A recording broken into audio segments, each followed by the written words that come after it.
안녕하세요 여러분, 린디입니다. 지금 이 영상 보고 있으면 한국어를 공부하고 있죠? 그래서 오늘은 we're gonna talk about how to improve your Korean. First, let's talk about podcasts. Listening. That is one of the biggest issues that people come to me with, like questions like, how can I improve my listening? Well, everything comes with practice. So you practice your reading by reading, you practice your writing by writing, and you practice your listening by listening. So I recently got a new phone and it came with the Google Podcasts app, and I've decided to start listening to Korean podcasts. So not necessarily the ones that teach Korean per se, but ones that are in Korean. So actually let me get my phone and tell you guys what Korean podcasts I'm listening to at the moment. One of the podcasts I listen to the most in Korean is called KBS 라디오 다이어리, 그 남자 그 여자, like the radio diary, that guy, that girl. It's like it's a vocal diary, and it's like fiction, so it's almost like a story, but it's really sweet and warm. So the description says, 우리는 누구나 일기를 씁니다. 연필로 쓰는 그 남자, 휴대폰에 쓰는 그 여자, 그리고 마음에 쓰는 그 남자, 그 여자. 우리 일상의 일기로 영화 같은 꿈을 꾸는 시간입니다. So let's get back to the point of how do you really interact with a podcast? How can that improve your listening? Well, you have to actively listen. It doesn't help you just listen to it and be like, okay, cool, I am fluent in listening now. No. You need to sit down and read and write. So some podcasts on websites that teach Korean do have scripts that they upload. So if you can find the script of what the people are saying, download the script and then go through it and read it out loud. Pretend you are the person, the radio announcer, or the person doing the podcast. Then go over and highlight or circle or mark the words that you don't know. Then write them down, but in context. That is the most important thing. If you take away anything from this video, the words in context. Don't just write down 크다 means big. You need to write down so here they've used the word 크다 in a sentence like 그 가방이 엄청 커서 무거웠어요. For example, that bag was so big, it was really heavy. And then you can take that verb and see how they've conjugated. 크다 becomes 커서. So look up those conjugations, type in the word online you can use an app called 동사, which is a Korean verb conjugating app, and look at the different ways you can conjugate one verb. So the steps are, listen to the podcast once, then download the script, or if you can't download the script, give yourself an extra challenge and type it out. That's really also going to help your listening. What's really great about some podcasts is you can actually slow it down or speed it up. So slow down the podcast. It might be difficult at natural speed. Somebody says a sentence, pause, type it up, and then you have your own script.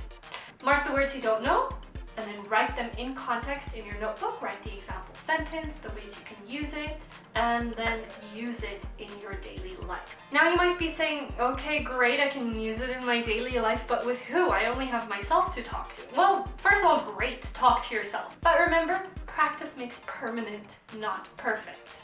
So if you're using the wrong thing constantly, you're gonna ingrain the wrong grammar usage into your mind. But make sure there is somebody who can check it for you. And you might be thinking, well, I don't know where to find people, and language apps are full of creepy people.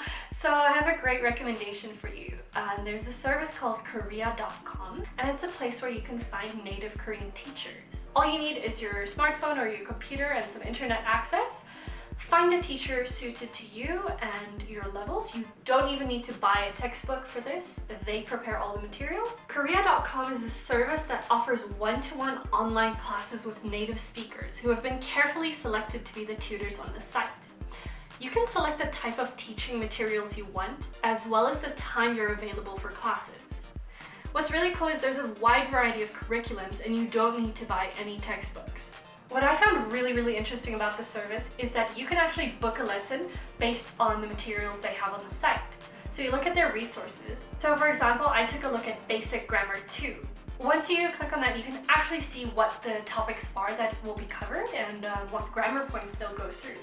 So this helps you feel really secure in booking your lesson because you can see exactly what grammar points you're going to cover, and you don't need to worry about it being too easy or too difficult. You can also search for tutors based on the languages that they speak. So if English isn't your native language, don't worry, you can still get a tutor who speaks a different language like Vietnamese or Japanese or Chinese. What's really awesome is if you sign up now, you can get 1 free ticket for a free session to try it out. So do check the links in the description. If you're on your smartphone or your computer, be careful, there are different links, but do take a look around Korea.com and meet a native teacher to help you improve your Korean now.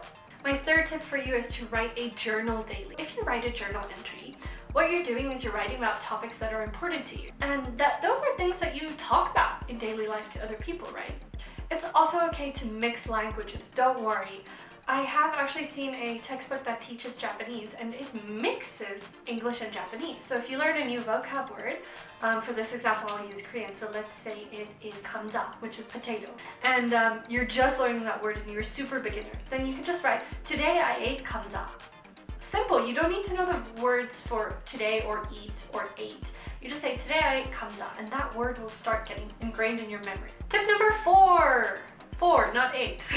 Have a vocabulary notebook. You can have this on your phone in the form of flashcards, in a little flip notepad.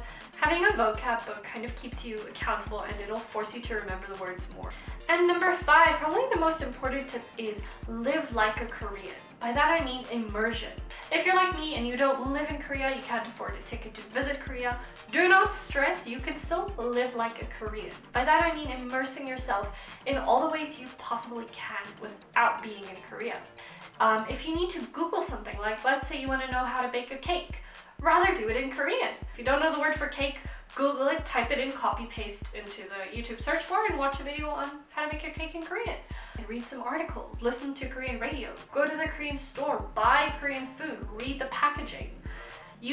There are so many unique ways that you can turn your daily life into Korean, like writing your shopping list in Korean, writing your calendar appointments in Korean, changing your phone language to Korean, changing your Twitter location to Korean so that you can see the trending tweets in Korea instead of the trending tweets in your area. Really be unique. Think of all the ways that everything you do in your native language or in English, how can you flip that and do it in Korean? That's it for today. I really hope these tips helped you. Once again, I would like to thank Korea.com for sponsoring this video. Please do check out the links in the description. If you are using a smartphone or a computer, the links are different, so be careful. And book a lesson with a native speaker today. Alright guys, thank you for watching. 봐주셔서 너무 감사하고 다음 영상 봐요. 안녕!